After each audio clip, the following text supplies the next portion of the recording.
لاہور سے رپورٹ خادم حسین کی۔ امام بارگاہ قصر آل عمران گرین ٹاؤن لاہور میں سالانہ مجلس عزا امام حسن مجتبیٰ علیہ السلام کی زیارت تابوت کی برآمدگی، جس میں بانی مجلس قیصر حسین اور شاہ امیر عباس نے زیارت برآمد کروائی۔ ذاکر اہل بیت غیور عباس نقوی فضائل و مصائب بیان کیا۔ میری جہاں جہاں تک آواز جا رہی ہے، میں ایک ایک بندے کو امام حسن علیہ السلام کی عزت کا واسطہ دے کر کہہ رہا ہوں کہ میں امام حسن مجتبیٰ کے دادا کی شان کی آپ کو لینے سنا رہا ہوں۔ کون؟ ابو طالب۔ دنیا سمجھنے کی حضرت ابو طالب کی عزت کیا ہے کہ خدا کے دین کی توقیر ہے ابو طالب، کلام پاک کی تفسیر ہے ابو طالب، رسول پاک کی شمشیر ہے ابو طالب، جو مٹ نہ پائے وہ تحریر ہے ابو طالب۔ لاہور والوں، منافقین کا دم اس لیے بھی ناک میں ہے کہ اس کی نسل کا قصہ قرآن پاک میں ہے۔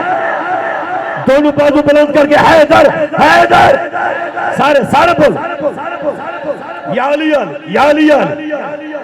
انتظامیہ مجلس باغبان پوریا برادران ندیم عباس، فیصل حسین، ناصر حسین، شازل عباس، شمائل عباس اور احمد فیصل نے فرائض سر انجام دیے۔ ماتمی سنگتوں نے نوحہ پڑھ کر پاک بی بی کو ماتم داری کر کے پرسہ دیا۔